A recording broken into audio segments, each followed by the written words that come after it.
नमस्कार दोस्तों, Asia cup 2025 का रोमांचक फाइनल मुकाबला खत्म होते ही भारतीय टीम के सामने अब एक और बड़ा चैलेंज खड़ा हो गया है और वो है वेस्ट इंडीज के खिलाफ होने वाली टेस्ट सीरीज। जी हां दोस्तों, ये सीरीज 2 अक्टूबर से शुरू होने वाली है और इसी को देखते हुए बीसीसीआई ने टीम इंडिया का स्क्वाड ऑफिशियली अनाउंस कर दिया है। अब सबसे बड़ा सवाल यही है कि आखिर इस स्क्वाड में कौन कौन शामिल है, किन खिलाड़ियों को मौका दिया गया है, किन्हें बाहर किया गया है और आखिर इस बार चयनकर्ताओं का नजरिया किस तरह का रहा है। तो चलिए आपको पूरे विस्तार से बताते हैं। सबसे पहले बात करते हैं करुण नायर की। करुण नायर को इंग्लैंड दौरे पर पूरा मौका मिला, 4 मैच खेले, 8 पारियों में बल्लेबाजी की, लेकिन प्रदर्शन बेहद साधारण रहा। कुल 205 रन बनाए, औसत रहा मात्र 25 और केवल एक ही 50 रन की पारी खेलने में सफल रहे।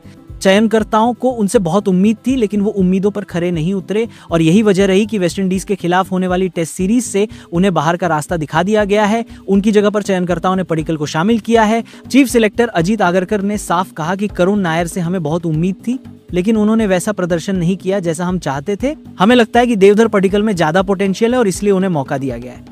अब आते हैं श्रेयस अय्यर पर। दोस्तों, एशिया कप से पहले ही श्रेयस अय्यर टीम से बाहर थे और सबको लग रहा था कि वेस्टइंडीज टेस्ट सीरीज में उनकी वापसी होगी, लेकिन अचानक श्रेयस अय्यर ने खुद ही बीसीसीआई को बताया कि वो अभी रेड बॉल क्रिकेट के लिए उपलब्ध नहीं है। उन्होंने 6 महीने का ब्रेक लिया है टेस्ट क्रिकेट से और इसका मतलब ये हुआ कि अगले 6 महीनों तक वो टेस्ट क्रिकेट नहीं खेलेंगे। यही कारण है कि इस बार उनके नाम पर विचार तक नहीं हुआ। अब बात करते हैं पंत की।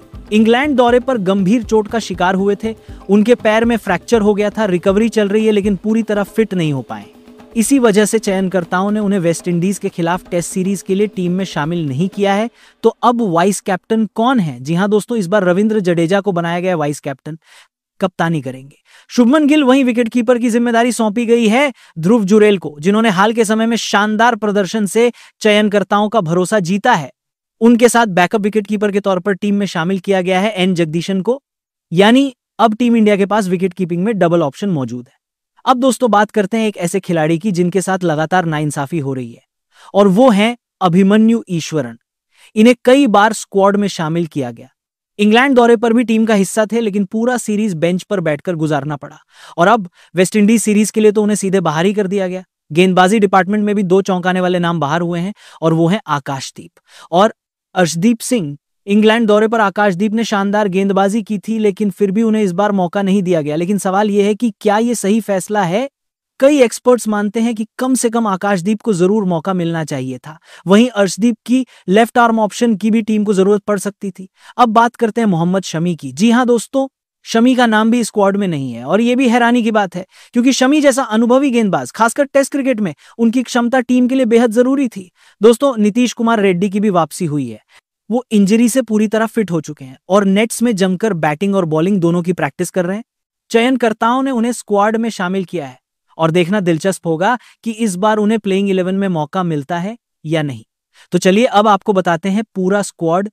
इस बार वेस्टइंडीज के खिलाफ 2 मैचों की टेस्ट सीरीज के लिए भारतीय टीम का स्क्वाड इस तरह है। नंबर 1 पर कप्तान शुभमन गिल, नंबर 2 पर vice captain Ravindra Jadeja, number 3 पर केएल राहुल, नंबर 4 पर साई सुदर्शन, नंबर 5 पर देवधर पडिक्कल, नंबर 6 पर विकेटकीपर ध्रुव जुरेल, नंबर 7 पर backup wicketkeeper N Jagadeesan, number 8 पर नीतीश कुमार रेड्डी, नंबर 9 पर वॉशिंगटन सुंदर, नंबर 10 पर अक्षर पटेल, नंबर 11 पर कुलदीप यादव, नंबर 12 पर जसप्रीत बुमराह, नंबर 13 पर मोहम्मद सिराज और नंबर 14 पर प्रसिद्ध कृष्णा।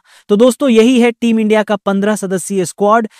अब बड़ा सवाल यही है कि ये स्क्वाड कितना मजबूत है, कितना संतुलित है और वेस्टइंडीज जैसी टीम के खिलाफ कितना प्रभावी साबित होगा। अगर बैटिंग लाइनअप देखें तो शुभमन गिल, केएल राहुल, साई सुदर्शन और पडिक्कल जैसे नाम मौजूद हैं, लेकिन करुण नायर और श्रेयस अय्यर की गैर मौजूदगी जरूर महसूस होगी।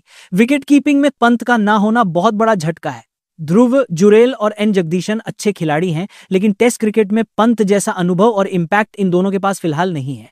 तो कुल मिलाकर दोस्तों, ये स्क्वाड बैलेंस तो नजर आता है, लेकिन कुछ जगहों पर कमजोरी भी साफ दिखती है, खासकर विकेट कीपिंग और मिडिल ऑर्डर बैटिंग में।